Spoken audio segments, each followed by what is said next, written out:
Ya, kita mulai ya. Assalamualaikum warahmatullahi wabarakatuh. Selamat pagi. Selamat pagi, Prof. Waalaikumsalam warahmatullahi Waalaikumsalam wabarakatuh. Selamat pagi, Prof.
Saya share.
Recording in progress. Nah, kelihatan ya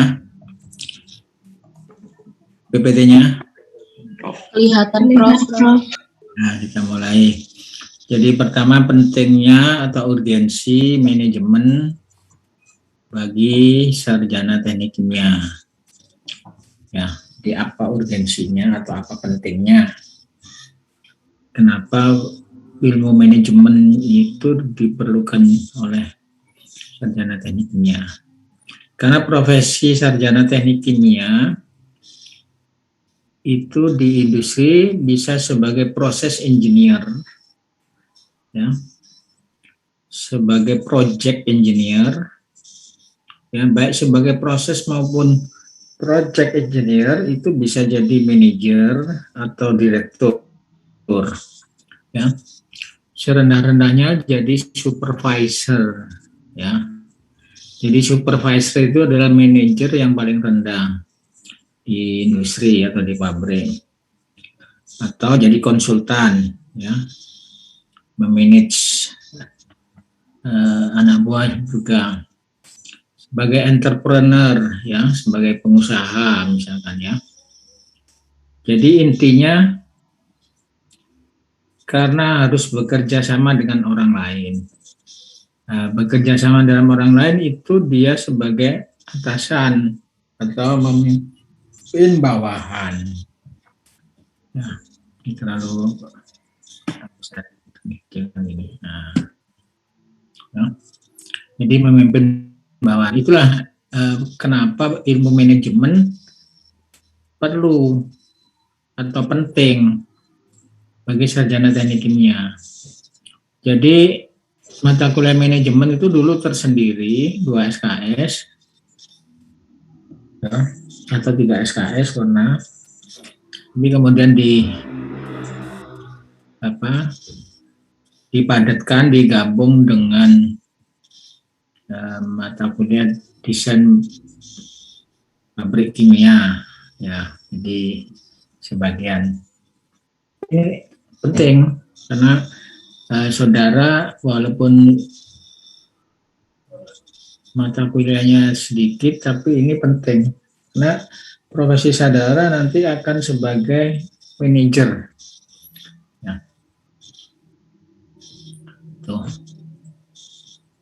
Jadi perusahaan atau industri itu adalah badan usaha yang melakukan kegiatan ekonomi dasar yang meliputi industri primer, misalkan manufaktur, proses pengolahan, bisa proses distribusi dari produsen ke produsen, dari produsen ke konsumen, industri jasa, ya, atau perusahaan industri yang dipimpin oleh manajemen, mengkomunikasikan input sumber daya secara proporsional untuk menghasilkan barang dan jasa, ya. Jadi ini semua dipenting.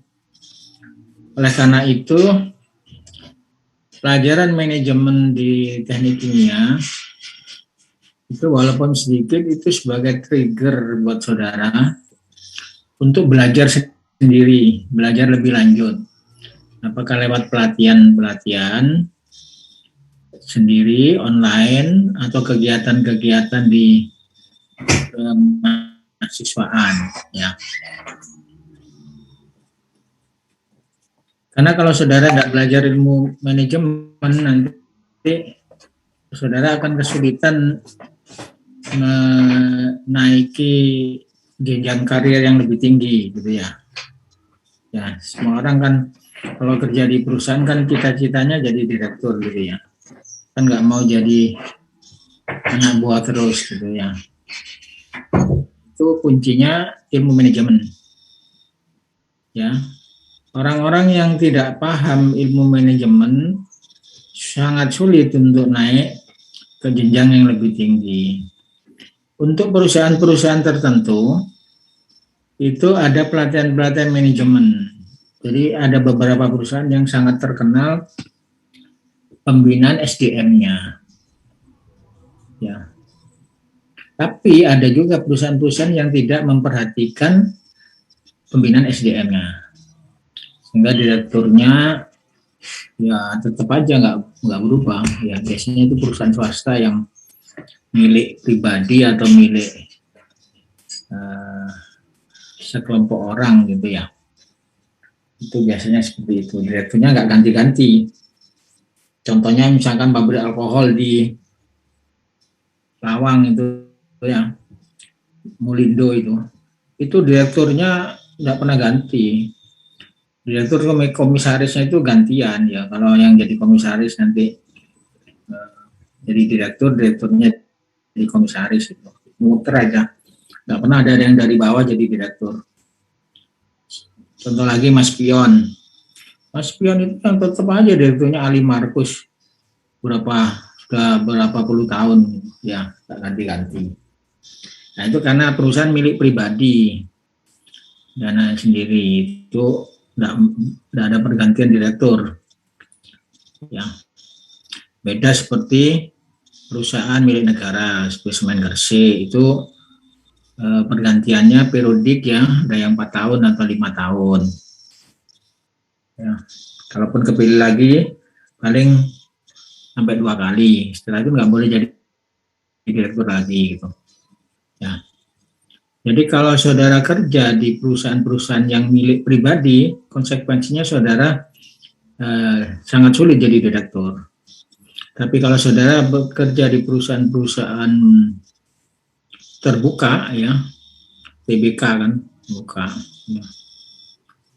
Atau perusahaan-perusahaan seperti BUMN gitu ya, Pertamina, Petro, Semen dan sebagainya, itu saudara punya peluang jadi direktur, jadi manajer, jadi direktur utama, ya, jadi komisaris bisa, semua bisa. Tuh. Nah ini pentingnya ilmu manajemen, ya. Nah, kalau kita lihat hubungan antara lulusan perguruan tinggi dengan dimensi pekerjaan, saudara bisa perhatikan di sini. Ya. Jadi kalau menurut KKNI, jadi KKNI itu yang pernah disosialisasikan bahwa kompetensi di industri ya itu harus terkait ya dengan kualitas lulusan gitu ya. Jadi kalau KKNI-nya 1 nah, itu lulusan SMP gitu ya, pendidikan dasar ya.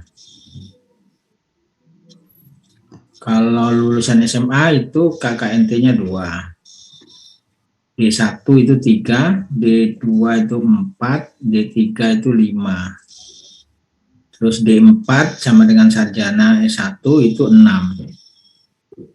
Ya.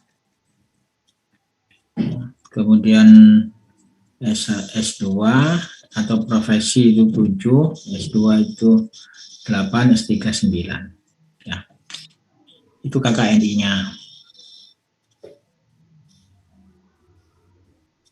Nah, pekerjaannya di pabrik ya. Kalau lulusan SMA itu operator. Ya, lulusan D1, D2, D3 itu teknisi. Ya masih termasuk operator. Ya, operator. Ya. Jadi sampai D3 itu teknisi. Ya. Nah, baru di sarjana S1 ya, itu baru bukan disebut teknisi, tapi ahli. Ahli itu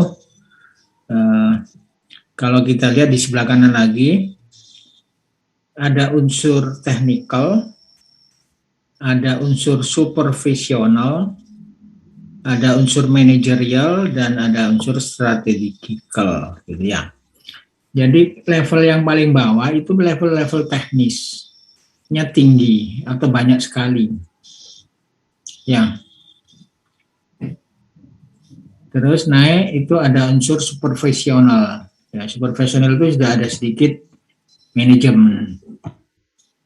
Ya. Sedikit ya, supervisi kayak misalkan grup operator, kepala regu. Nah, itu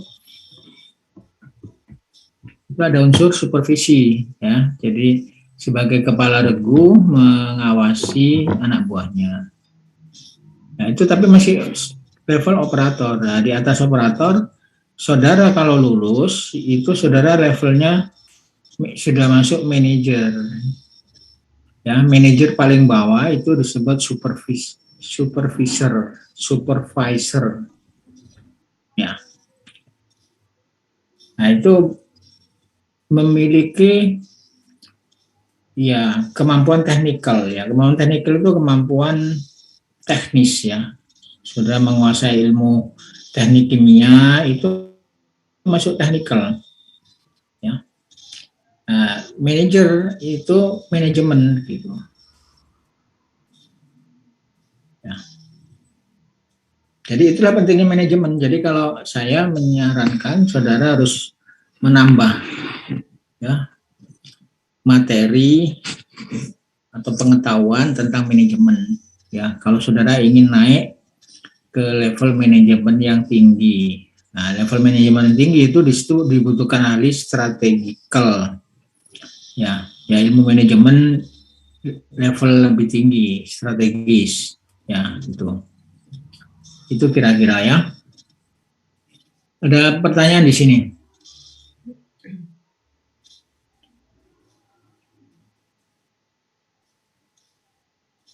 Belum ada, Prof.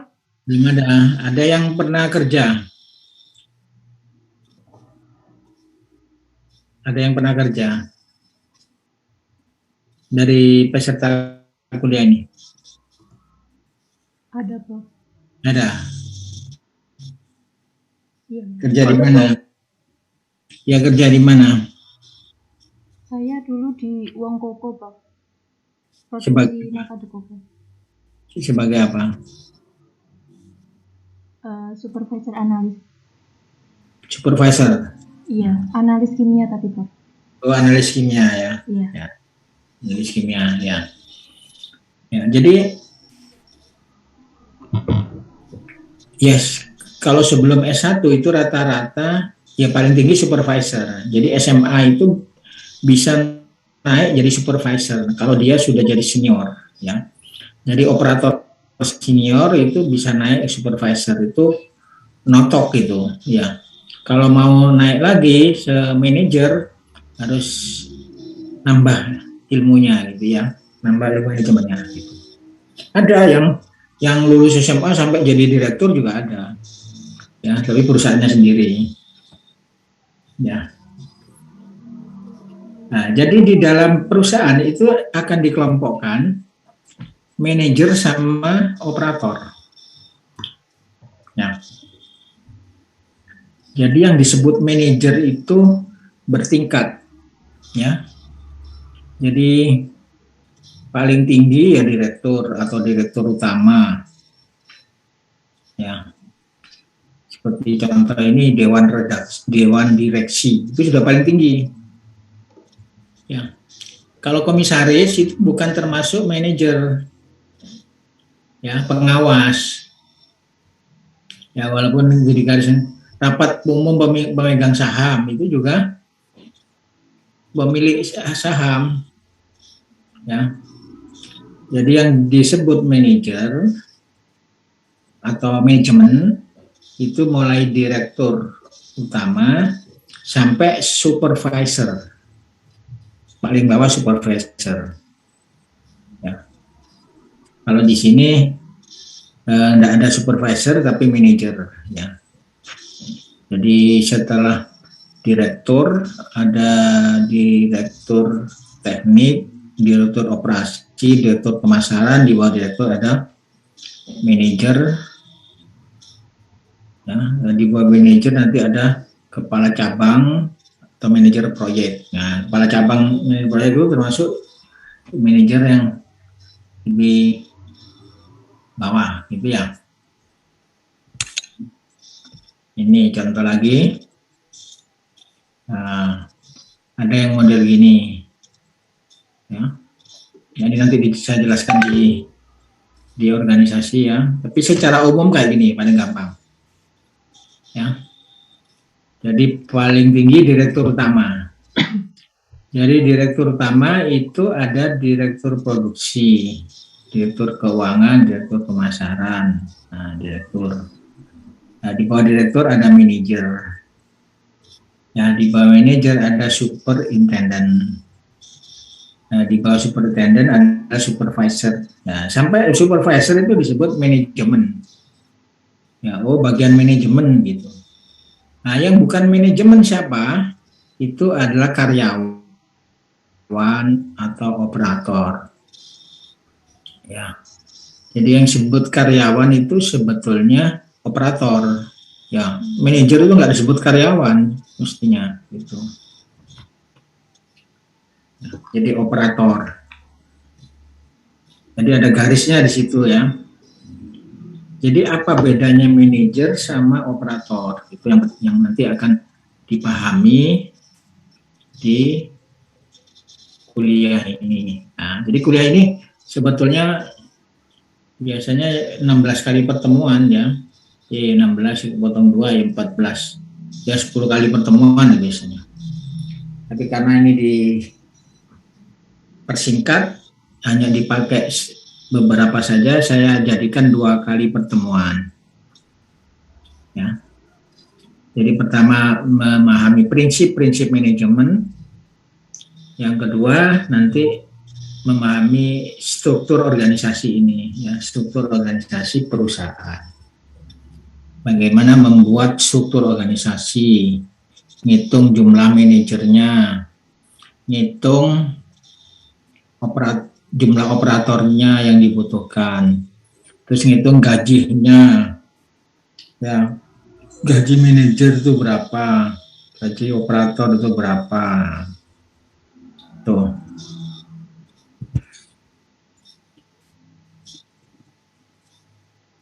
Ya, kita mulai dulu. Manajemen itu ilmu atau seni? Ya. Ilmu itu apa bedanya ilmu sama seni?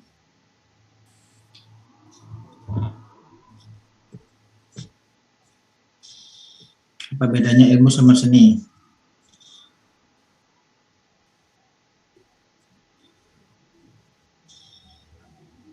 Izin menjawab, Bro.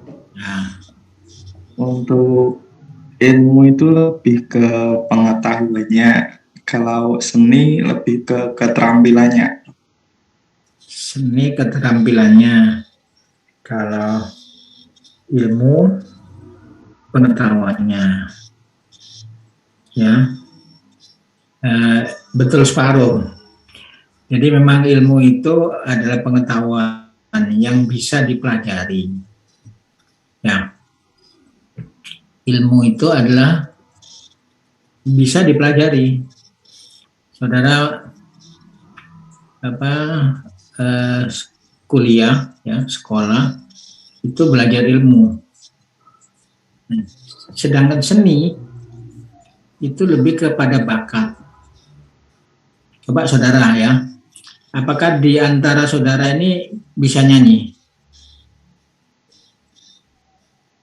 Ada yang bisa nyanyi? Ada kan masih ya? Nggak ada yang jawab. Suruh nyanyi nanti. Mana?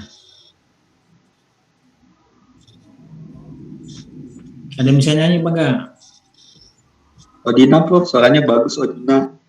Nah, saya nggak tanya suaranya bagus. Artinya bisa nyanyi. Tapi ada juga yang nggak bisa nyanyi.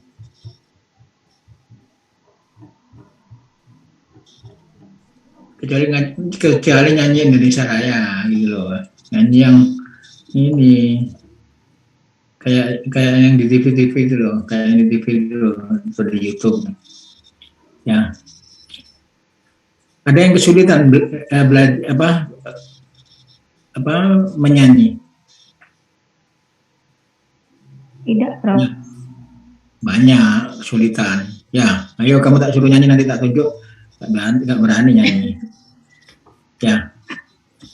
Jadi nyanyi itu termasuk seni. Ya.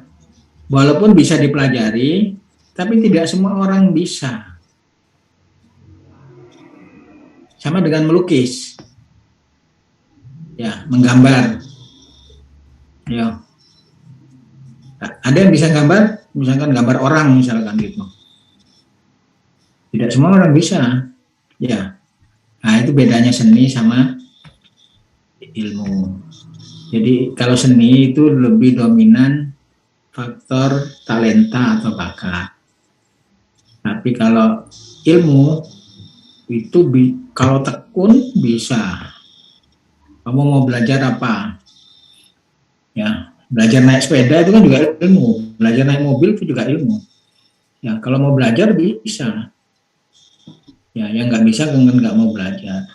Tapi menyanyi, walaupun mau belajar nggak bisa, belum tentu bisa. Ayo, siapa yang bisa main gitar misalkan? Ya, gitar itu memang keterampilan, ya. Tapi nggak bisa diajarkan pada orang yang tidak punya bakat seni, sangat sulit. Nah, seperti itu ya. Itu bedanya ilmu dan seni. Jadi seni itu bawaan, sedangkan ilmu itu bisa dipelajari, bisa diusahakan. Ya, orang pintar sama bodoh itu bedanya hanya ketekunan, ya, bukan bawaan. Ya, tapi kalau orang pintar nyanyi sama orang yang nggak bisa nyanyi, nah itu bawaan. Gitu. Nah, manajemen itu juga gitu. Ya. Jadi sebagian pendapat mengatakan manajemen itu ilmu. Karena manajemen bisa dipelajari. Tapi juga manajemen itu ada yang kadang seni. Tidak semua orang bisa jadi direktur itu. Tidak semua orang mau bisa jadi presiden itu. Tidak semua orang bisa jadi pimpinan itu. Ya. Nah, di sini ada beberapa definisi ya. Manajemen itu ada yang mendefinisikan seni. Seni dalam menyelesaikan sesuatu melalui orang lain. Ya. Jadi kalau punya pekerjaan, ya, kalau saudara kerja sendiri nggak mampu, maka saudara bisa nyuruh orang lain. Ya. Nah, di dalam menyuruh orang lain itu ada yang bisa, ada yang nggak bisa. Ya, coba saudara nyuruh temanmu sendiri aja, bisa apa enggak? Ya, ada yang bisa, ada enggak. Nah, bisa enggaknya itu kan memiliki kemampuan seni menyuruh. Nah, seni menyuruh, seni mempengaruhi, ya, seni menggalang, ya, menggalang kawan-kawannya, menggerakkan, seni menggerakkan, kayak provokator gitu ya, itu seni menggalang orang-orang gitu ya, memprovokasi, ya itu seni kalau menurut Foley gitu ya.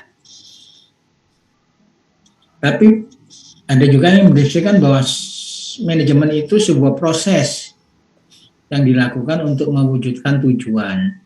Nah, namanya proses berarti sesuatu yang harus dilakukan tahap demi tahap, ya, mewujudkan tujuan organisasi melalui rangkaian kegiatan berupa perencanaan, pengorganisasian, pengarahan, dan pengendalian orang-orang serta sumber daya organisasi. Ini banyak ya dari Nicholas Hope.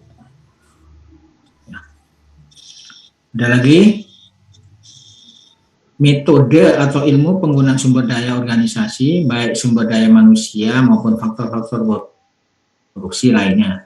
Sumber daya tersebut meliputi sumber daya manusia, sumber daya alam, sumber daya keuangan, serta informasi. Ya, itu jadi dari ini ada dua definisi. Jadi yang satu ke arah seni, yang satu ke arah.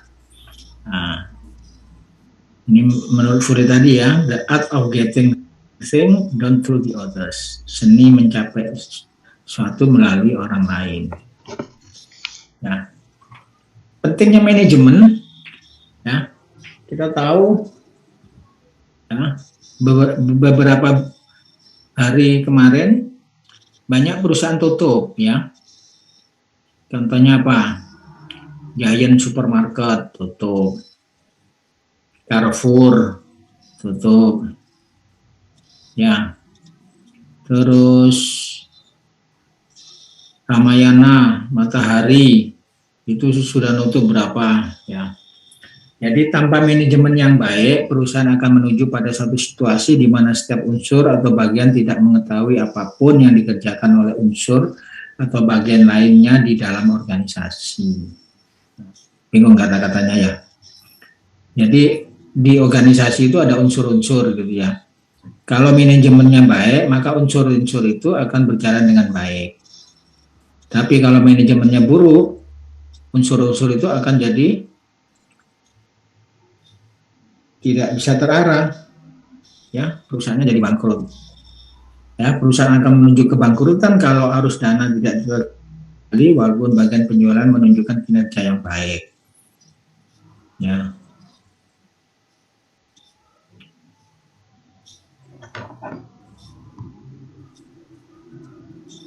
Nah, sekarang disimpulkan, dirangkum.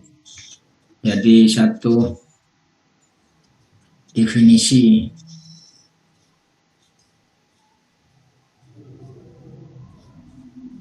ya. Jadi definisi manajemen adalah satu proses perencanaan, pengorganisasian, kepemimpinan, pengendalian penggunaan sumber daya manusia secara efektif dan efisien untuk mencapai tujuan yang telah ditetapkan. Ya. Jadi ada satu rencana, ya, keinginan, tujuan, terus ada pengorganisasian, ya, penggalangan orang-orang, ya, penggalangan dana, ya, penggalangan sumber daya yang lain, ada kepemimpinan, ada yang mimpin, ya, untuk mengendalikan penggunaan sumber daya manusia secara efektif dan efisien untuk mencapai tujuan yang ditetapkan. Nah, definisi ini kemudian muncul singkatan. Nah, definisi manajemen disingkat POAK. Ya, jadi manajemen itu adalah ilmu dan seni. Ya, jadi bisa dipelajari, tetapi ada unsur seninya. Setiap orang spesifik nanti. Ada orang bisa memimpin sampai level tinggi, tapi ada orang yang nggak bisa memimpin level tinggi. Bisanya hanya memimpin level bawah. Ya.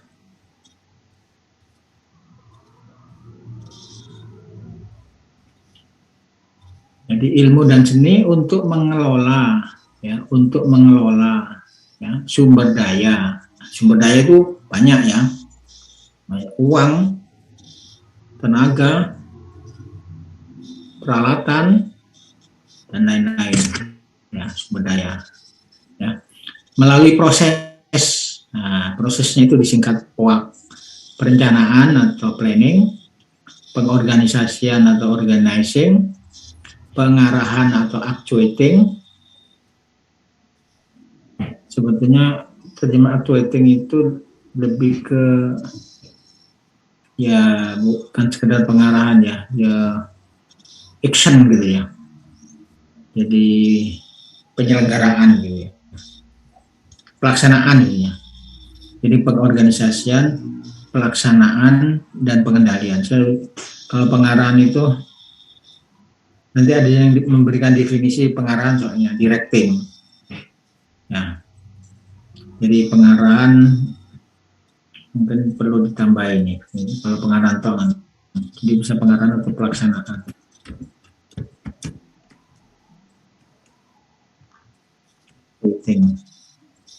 Dan pengendalian atau controlling.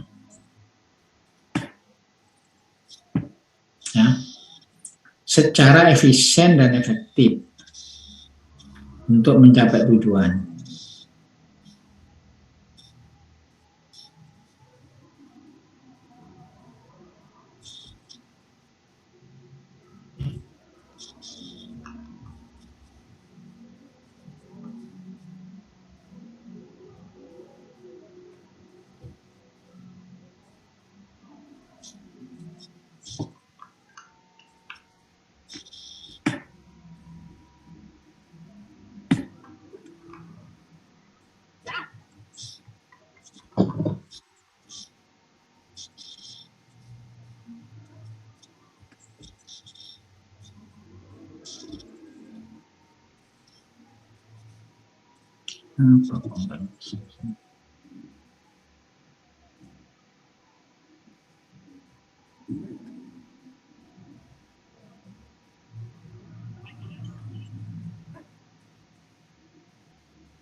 Sekarang tampilannya kok nggak bisa di samping gitu ya, nggak bisa kelihatan ya. Apa ya?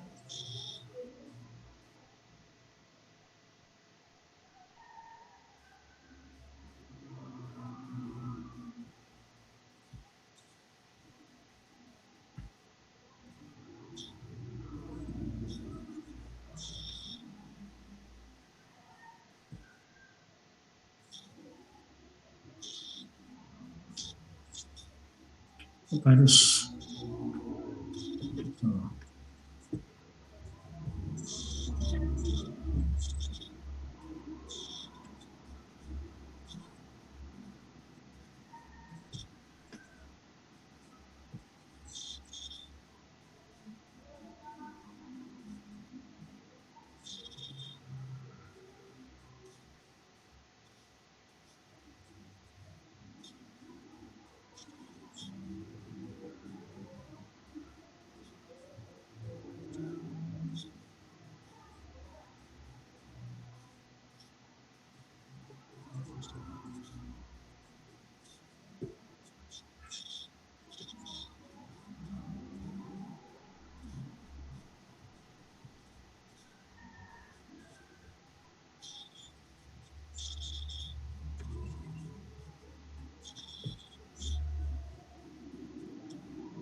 ya, saya lanjutkan ya.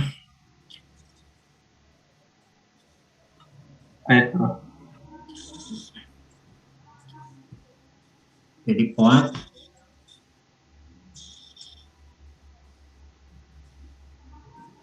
tiga karakteristik utama dari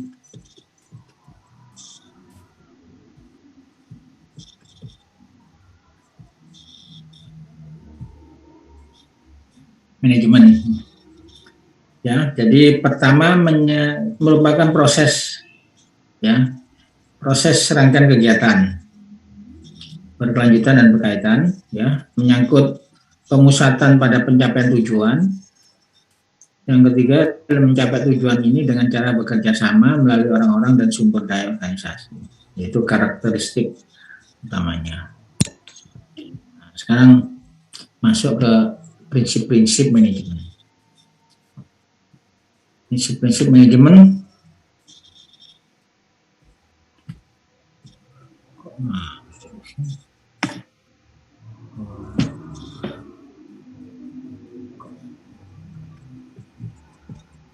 Ya, jadi bab ini supaya belajar tentang apa yang organisasi itu, apa kira-kira yang disebut organisasi, kemudian siapakah yang disebut manajer, siapakah manajer itu, apa itu manajemen, apa yang manajer lakukan, nah, keterampilan apa yang harus dimiliki oleh manajer yang sukses. Ya, kalau saudara bisa jawab ini semua, berarti saudara sudah paham manajemen. Ya, tinggal aplikasinya aja. Ya.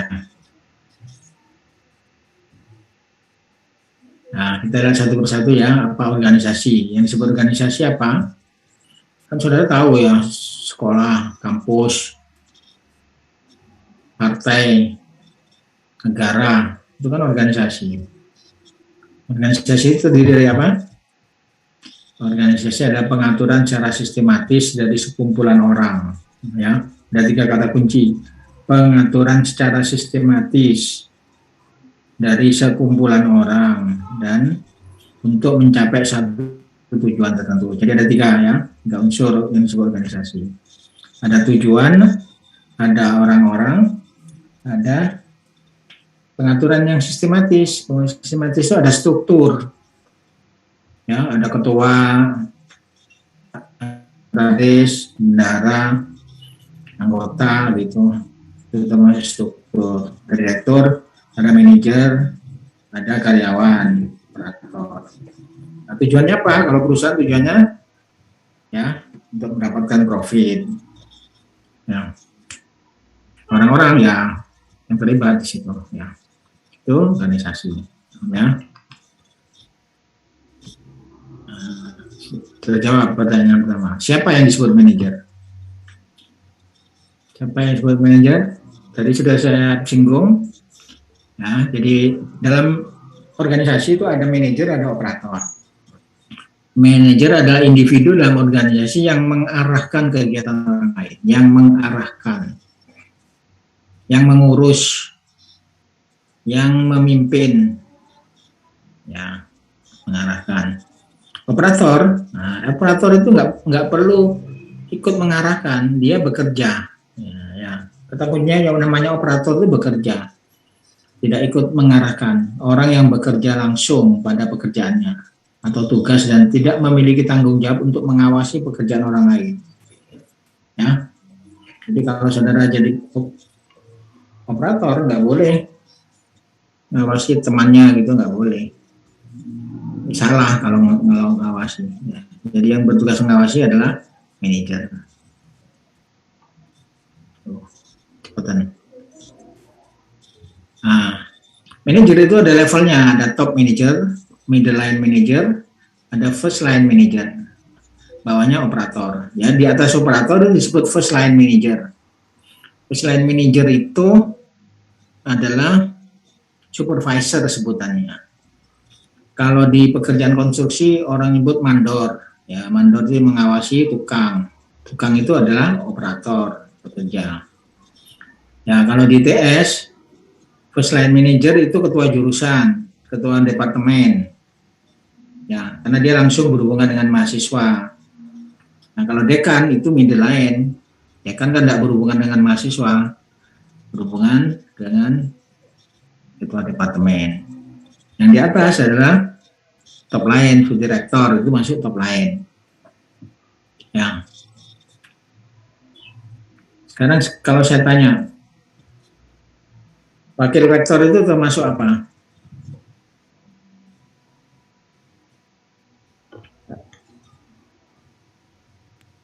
Kalau Top manager dong. apa? Top manager. Iya bro. Nah, kalau yang namanya wakil, pembantu, itu bukan manajer. Ya, itu staff.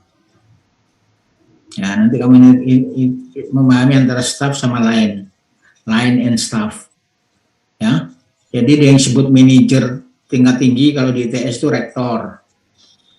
Di bawahnya rektor itu dekan, itu middle line. Di bawahnya dekan itu ketua departemen, ya atau ketua program studi. Ya, jadi yang disebut wakil atau disebut sebagai deputi, ya kalau di konten kan ada deputi, ya.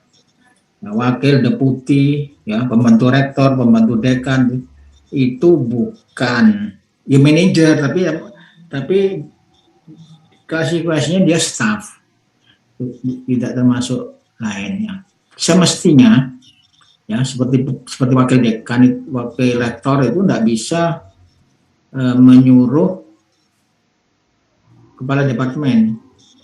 Yang bisa menyuruh kepala departemen itu hanya dekan. Ya. Nah, tapi saat ini campur aduk. Nah, itu karena ada pahamnya manajemen. Karena wakil rektor itu mensupport rektor, ya, bukan memimpin bawahan sebetulnya. Tapi sekarang campur, ya, mensupport rektor tapi memimpin bawahan. Seperti wakil dekan 1 misalkan, wakil rektor 1 itu punya bawahan direktur akademik, direktur ini, ya. Jadi itu organisasinya sudah campur aduk, ya. Jadi kalau kita lihat definisi di manajemen itu line, ya, line itu digambarkan sebagai garis tadi, garis komando, ya. Jadi di ITS itu ada sekretaris ITS, sekit. Sekit itu nggak punya bawahan. Sekit itu hanya mensupport rektor. Ya. Nah itu seperti itu. Ya. Jadi ini tanggung jawabnya. Ya top itu, yang top itu sebutannya presiden, rektor, chief operating officer gitu. Ya. Nah, ini saya tulis ada wakil, ini nggak boleh ada wakil ini. Kalau wakil itu nggak termasuk. Nah, presiden, rektor, CEO, ketua. Ya. Oke. Nah, ya, jadi tahu ya, sudah tahu manajer ya.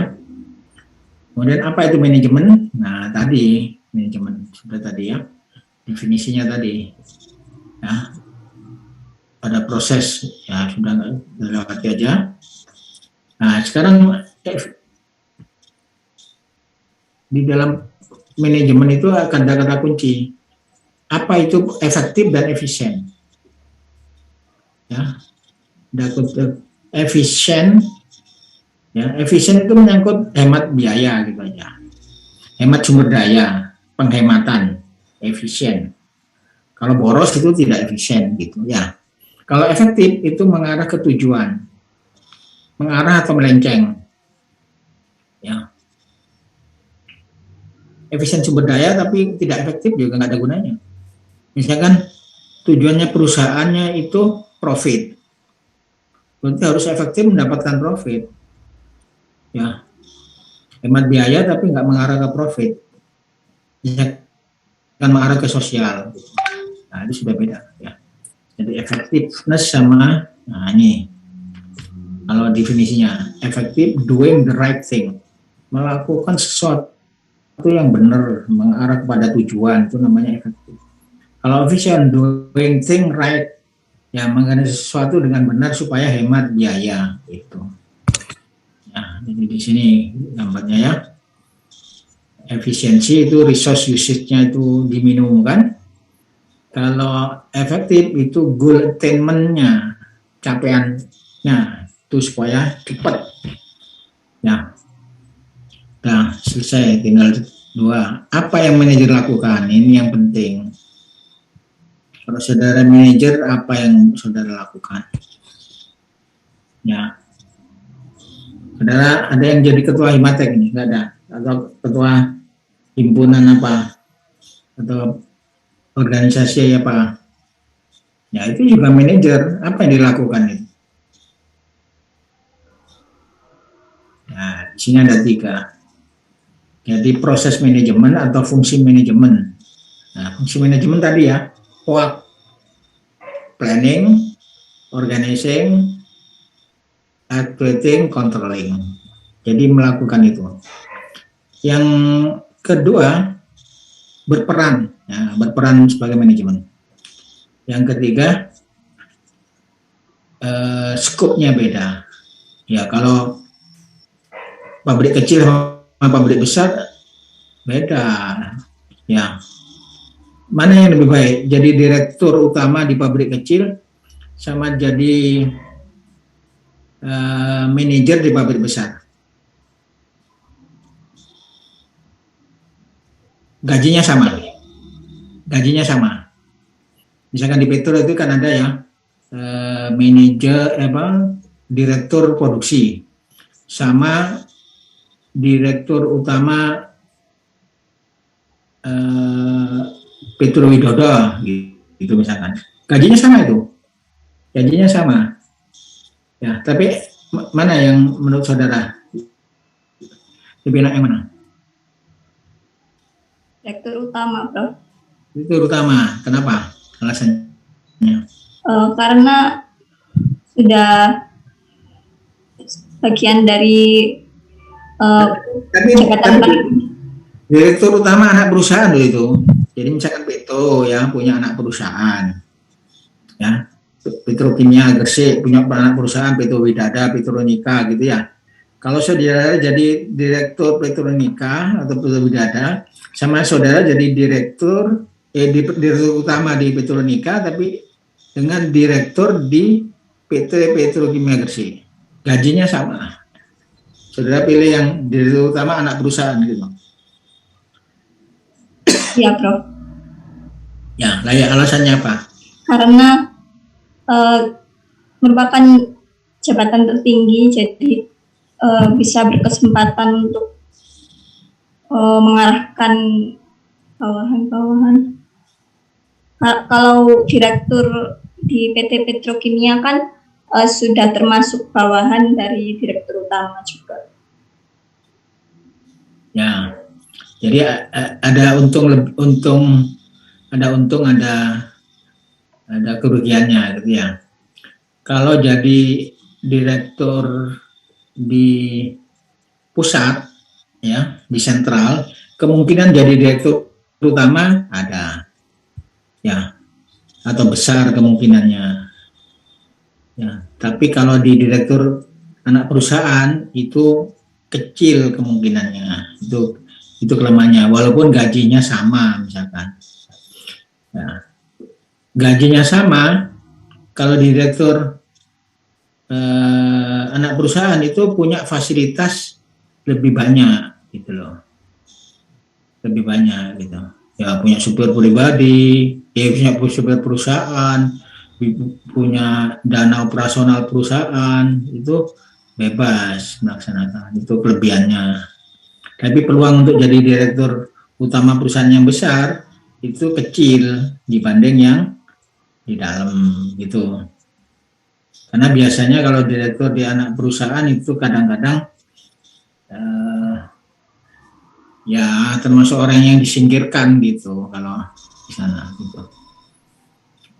Tapi tetap peluang untuk ini ada gitu ya. Jadi memang kalau dari sisi gaji sama ya, penghasilan mungkin ya kurang lebih sama, tapi dari kemandirian itu lebih baik di direktur anak perusahaan ya. Kalau saudara bisa sukses di situ, nah saudara bisa jadi direktur utama di pabrik yang besar ya, bisa begitu gitu ya. Tapi kalau nggak bisa, peluang di direktur yang bukan direktur utama itu lebih besar, biasanya gitu ya.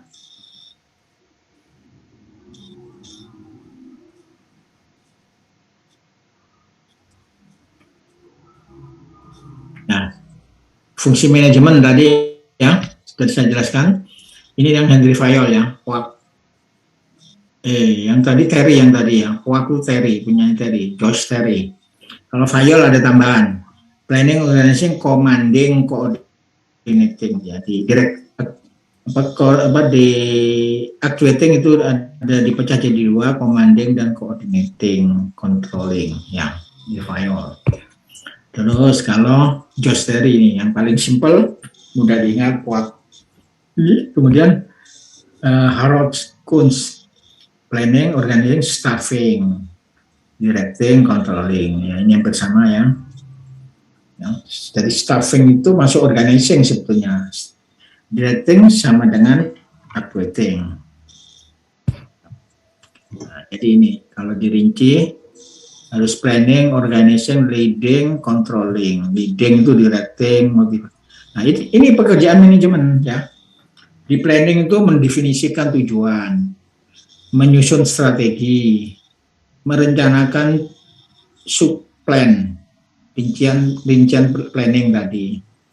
Organizing menentukan orang-orang yang diperlukan, sumber daya, bagaimana melakukannya, siapa yang akan mengerjakannya. Organizing. Leading mengarahkan, memotivasi, menyelesaikan konflik. Ya, controlling memonitor aktivitas apakah sudah berjalan dengan baik, perlu koreksi dan sebagainya. Nah, dan hasilnya mencapai tujuan organisasi. Udah. Ini hubungannya, jadi ada hubungan yang timbal balik antara proses manajemen dan juga di fungsi manajemen, ya, bisa terjadi hubungan timbal balik itu aja. Kemudian proses peran manajemen, manajemen role, ini yang penting, ini sangat penting ini. Kunci kalau saudara ingin berhasil jadi manajer atau mau jadi direktur, saudara harus paham betul ini manajemen role. Ya, Mitch Black menyimpulkan bahwa manajer itu melakukan 10 peran yang berbeda tetapi sangat terkait. Nah, 10 peran itu dikelompokkan 3 judul utama. Jadi dia itu berperan sebagai interpersonal relationship, sebagai transfer of information, sebagai decision making. Ya. Ini rinciannya. Interpersonal itu sebagai figurehead. Ya, seperti seorang presiden itu sebagai figurehead. Ya. Sebagai figur istilahnya, ya, top figur presiden itu, symbolic head. Ya, kerjanya rutin, ya, terima tamu, tanda tangan, dokumen, nah itu, yang gunting pita, meresmikan sesuatu, ya itu figurehead. Ya.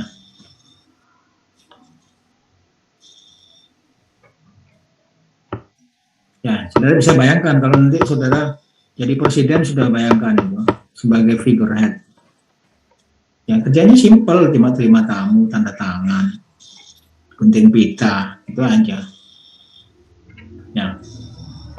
Raja itu, coba Raja Ratu Elizabeth itu apa kerjanya Ratu? Raja di mana? Di Thailand itu, ya. Apa kerjanya raja itu? Ada terima tamu, tanda tangan, gunting pita, itu aja. Ya. Ya, interpersonal relationship. Jadi hubungan interpersonal. Tapi selain figurehead ada leader. Jadi dia mempunyai tugas untuk memotivasi bawahannya.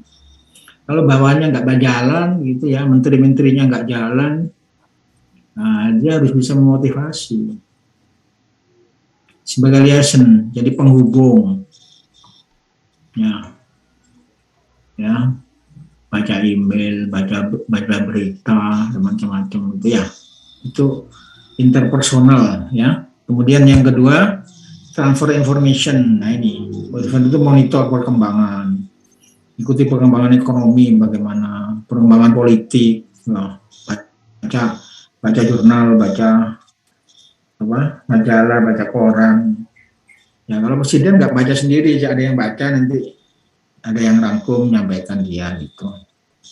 Diseminator menyampaikan, ya pidato, ya, spokesperson sebagai juru bicara. Spokesperson itu kadang diwakilkan. Kalau dulu zamannya Presiden Soeharto ada Menteri Penerangan sebagai juru bicara. Kalau di Jokowi itu rasanya nggak ada. Semua dibicara yang ngomong Jokowi. Ya, zamannya SBY juga nggak ada ya. Yang ngomong SBY sendiri. Sampai curhat-curhat SBY sendiri. Ya. Yang terpenting yang ketiga, decision making, pengambil keputusan. Ini yang sangat penting. Keberhasilan satu manajemen perusahaan, organisasi itu decision making. Decision making itu ada 4 di situ. Entrepreneur itu bukan entrepreneur pengusaha ya. Entrepreneur itu pemegang, ya, perancang, ya, penginisiatif gitu ya, ya, pembuka jalan, gitu ya. Itu namanya entrepreneur. Yang inisiatif, pemimpin harus inisiatif, ya, yang inisiatif lebih dulu ya. Bisa juga disturbance handler, dimana mengatasi kalau ada gangguan, ada konflik antar menteri rame, antar menteri saling tuduh, saling ejek, saling ini ya, itu dia harus bisa atasi. Disturbance handler. Resource allocator, ngatur keuangan, ngatur alokasi untuk kementerian, untuk daerah dan sebagainya. Ya, di perusahaan juga gitu, untuk pemasaran, untuk teknik, untuk operasi, untuk SDM, personalia, itu resource allocator. Dan yang keempat adalah negosiator. Nah, jadi berhubungan dengan orang lain, jadi harus bisa bernegosiasi. Ya. Ada pertanyaan sampai di sini?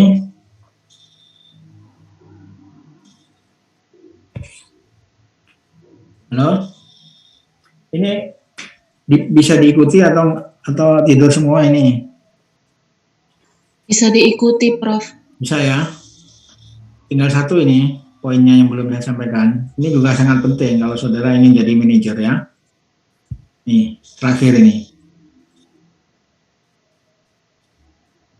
Apa ada perbedaan dalam manajer yang berbeda? Oh, itu cukup aja nih. Ini bisa saya lewat aja nih.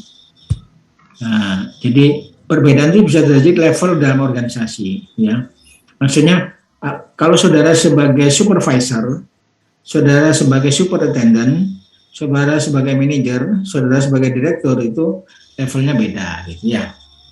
Levelnya beda, ya. Itu tingkatan. Terus bisa karena tipe organisasi, ada organisasi profit ya, jadi keuntungan, ada organisasi sosial, itu juga beda, bisa menjadi beda pekerjaannya ya. Kemudian size organization ya, jadi pabrik kecil sama pabrik besar, itu tadi anak perusahaan sama perusahaan utama, gitu, ya. Nah itu porsi ininya beda-beda. Nah inilah porsi antara planning, controlling, organizing, leading, nah itu beda-beda. Jadi kalau di first level manager, first line, itu leadingnya lebih banyak, karena dia harus mimpin anak buah terus, awasi, arahkan, motivasi, anak buah yang enggak, yang malas, yang bikin masalah, nah, mimpin itu porsinya lebih tinggi. Ya, sedangkan kalau di top manager, ya, itu organizing, leadingnya itu yang tinggi, ya. Ya. Tapi ada unsur organizingnya, ya, cukup besar. Nah itu kira-kira distribusi. Artinya ada perbedaan antara di tingkat bawah sama tingkat atas. Ini saya sudah sebutkan, ya, role-nya. Nah, ini yang terakhir ini maksud saya. Ini sekarang banyak dibicarakan di pelatihan-pelatihan, ya. Keterampilan apa yang harus dimiliki oleh manajer supaya sukses, gitu maksudnya, ya. Atau yang dimiliki oleh manajer yang sukses, ya. Atau supaya sukses di manajer. Keterampilan apa? Ya. Jadi saudara di ITS itu selain kuliah ada ekstrakurikuler, ya. Ekstrakurikuler itu sebetulnya memberikan yang namanya soft skill. Kalau kuliah itu adalah hard skill. Jadi soft skill-nya harus bagus, gitu ya. Apa contohnya soft skill? Leadership, Prof. Leadership. Penelitian, Prof. Ya, maksudnya leadership itu bisa mimpin, ya, bisa mimpin. Bisa mengarahkan temannya, bisa mempengaruhi temannya, itu termasuk leadership. Selain leadership apa yang disebut soft skill?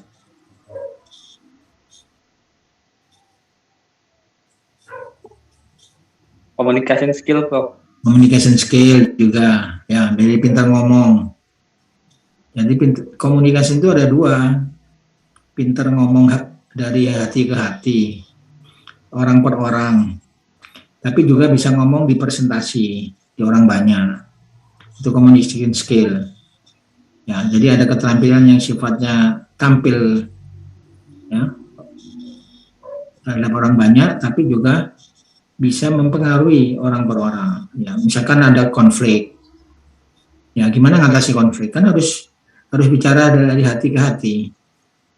Ya, bisa memotivasi. Nah, itu termasuk soft skill. Ya, terus apa lagi kira-kira?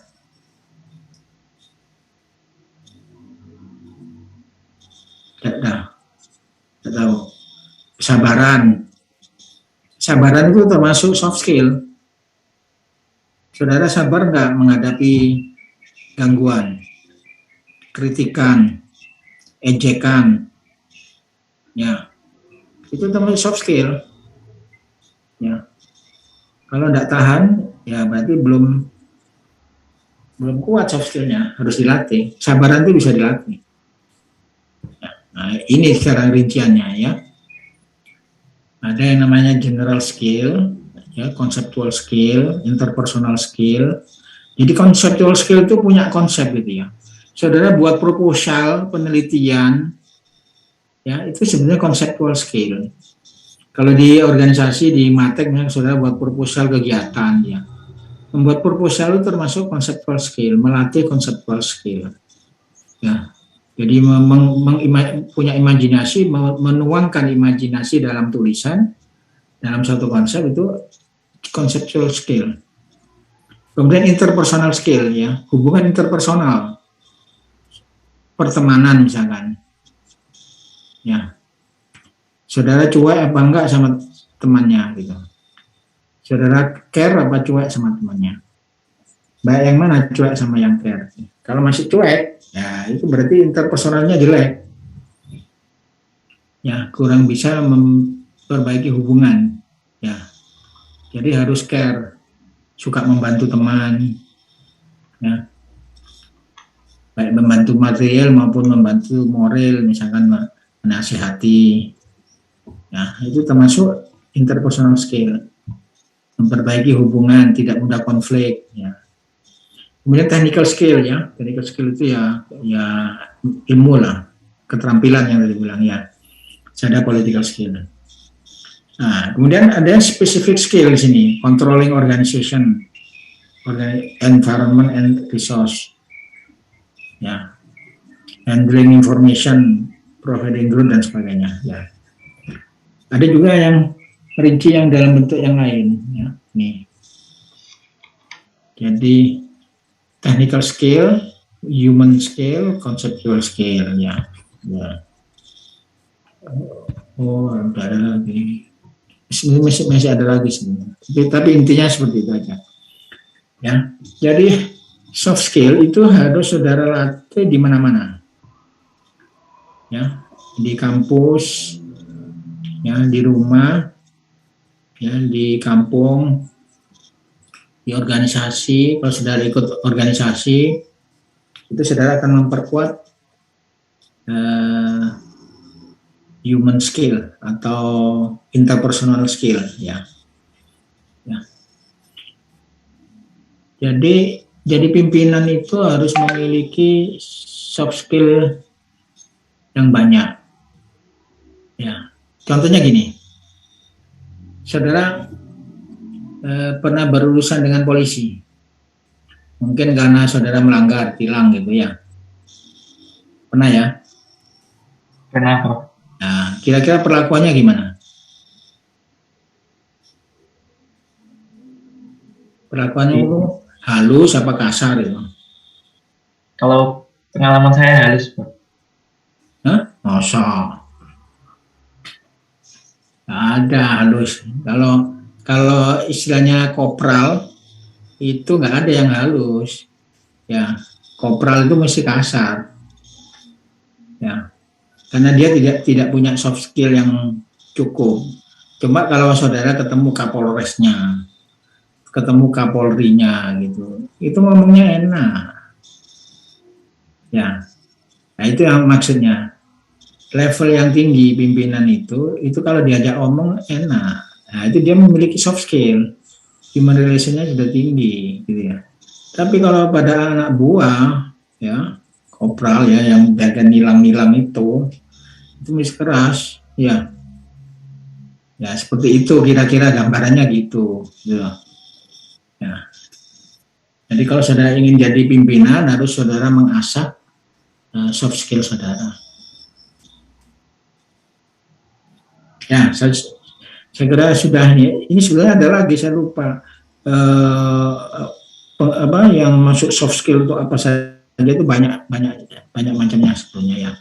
Jadi tadi kayak communication ya, termasuk ketahanan terhadap tekanan ya. Di perusahaan itu kan mesti ada tekanan dari atas bisa, tekanan dari samping dari teman-temannya ya, tekanan dari bawah bisa, dari bawahan ya. Nah, itu seberapa tahan Anda bertahan kuat. Nah, kalau tidak kuat ya tidak bisa naik, berarti soft skill saudara lemah ya. Jadi beda dengan di mahasiswa. Kalau di mahasiswa itu ideal nggak banyak tekanan ya. Tapi kalau di pekerjaan itu nanti banyak tekanan. Saudara akan bersaing dengan teman saudara ya, karena nanti promosi, naik pangkat ya, naik jabatan ya, itu bersaing. Nah, saudara ditekan oleh bawahan yang mungkin rewel, mogok, malas bekerja, tujuan target tidak dicapai. Nah, saudara akan tertekan di situ. Saudara ditekan dari atas, dari manajer yang di atasnya. Saudara diminta mencapai target, ya, saudara tidak bisa. Bawahannya saudara susah diatur, ya, mokong, ya. Nah, itu termasuk soft skill. Nah, salah satunya kesabaran itu. Jadi pengertian sabar itu bukan menerima apa adanya, tapi bisa tahan menghadapi tekanan. Tahan menghadapi tekanan. Nah, itu latihannya, makanya organisasi. Ya, kalau sering ikut organisasi akan merasakan soft skill itu. Ya, yang nggak pernah, yang mungkin hanya sebagai anggota toh, misalkan ya, nggak ikut aktif, itu belum merasakan tekanan biasanya, nyantai-nyantai. Ya, paling ikut, kalau malas ya sudah nggak datang gitu. Nah, itu pentingnya manajemen di situ, karena saudara nanti kalau di perusahaan saudara jadi pimpinan. Ya. Saudara bukan sebagai operator ya, atau karyawan, tapi saudara sebagai pimpinan. Ya, minimal supervisor. Minimal lulusan sarjana teknik kimia itu supervisor. Kalaupun seandainya saudara jadi operator, itu paling hanya untuk masa percobaan aja, untuk melihat ketahanan saudara, ya, ketekunan saudara, ya, dedikasi, hanya ujian aja. Ya. Setelah itu nanti saudara minimal jadi ini jadi supervisor. Ya, ya, mungkin ada pertanyaan. Ya. Saya izin bertanya, Pak. Ya, silakan. Terkait yang political skill tadi itu ditekankan pada apa ya, Prof? Ya, jadi political skill itu lebih ke wawasan politik gitu ya. Jadi itu untuk level strategikal, artinya level pada manajemen tingkat tinggi, seperti direktur utama misalkan gitu ya. Itu sangat dipengaruhi oleh situasi politik gitu ya. Kalau kita tidak bisa mengikuti situasi politik, ya, bisa perusahaannya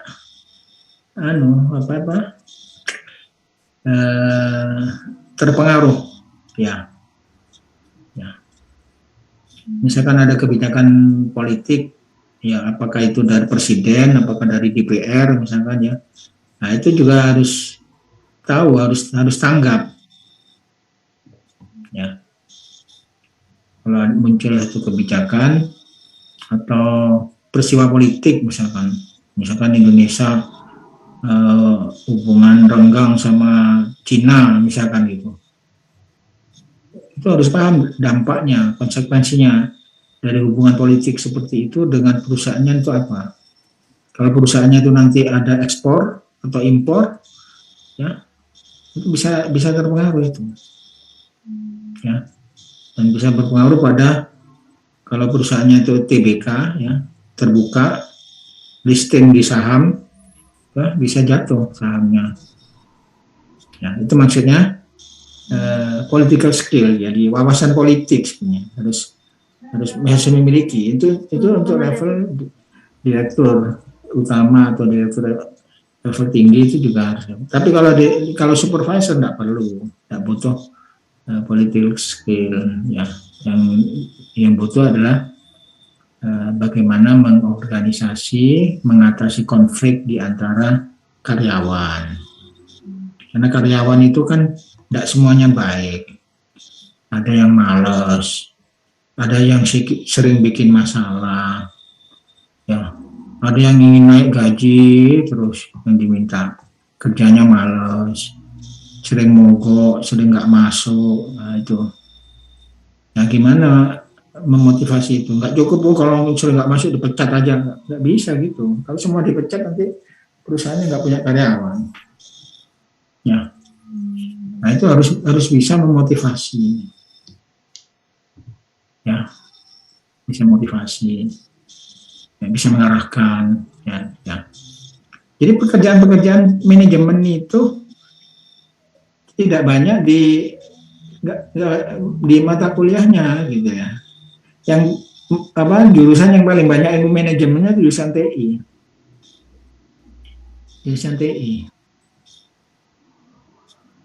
Ya. Nah, teknik kimia ini karena bekerja di pabrik-pabrik kimia, ya direkturnya juga sepantasnya, selayaknya itu dari orang-orang teknik kimia, ya makanya harus menguasai ilmu manajemen, ya kan direktur semen Gresik pernah dari teknik kimia ITS di Cipto sampai 3 periode itu. Ya, sebenarnya 2 periode, tapi yang satu karena holding. Terus Petrokimia Gresik sekarang dari ITS direkturnya. Ya, Pertamina juga pernah dari ITS 2 kali atau 3 kali, nggak salah. Ya, semen Tonasa, semen Padang. Ya, itu mereka menambah sendiri manajemennya, jadi kuliah S2 manajemen MBA atau magister manajemen misalnya, ya. Karena di level atas itu sudah tidak ada bedanya apakah jurusan teknik kimia, jurusan teknik mesin, jurusan teknik elektro, karena yang diurus orang-orang, ya. Jadi ilmu manajemennya itu yang harus mulai sekarang ini sebagai trigger, ya. Jadi saya menyampaikan ini sebagai trigger itu pemantik, gitu ya, supaya saudara sadar bahwa ilmu manajemen itu tidak kalah pentingnya dari ilmu UTK, ilmu transport fenomena, baru ilmu matematik, itu tidak kalah pentingnya. Saudara pintar matematik, pintar transport fenomena, pintar, nggak mungkin bisa jadi direktur, ya, kalau nggak tahu ilmu manajemen, ya. Orang yang matematiknya pas-pasan, terus OTK-nya juga pas-pasan, tapi manajemennya bagus, bisa jadi direktur, ya. Jadi penting, ya, ilmu manajemen, ilmu untuk jadi pemimpin, ya, ilmu untuk jadi direktur itu adalah ilmu manajemen. Ya, itu yang saya sampaikan untuk ini hari ini. Nanti Minggu depan saya lanjutkan bagaimana membuat organisasi perusahaannya. Ya. Sudah, nggak ada pertanyaan lagi. Kalau tidak ada, saya akhiri ya. Oke.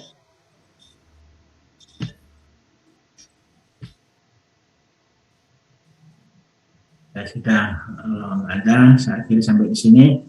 Assalamualaikum warahmatullahi wabarakatuh. Waalaikumsalam warahmatullahi wabarakatuh. Terima kasih, Prof. Terima kasih, Prof.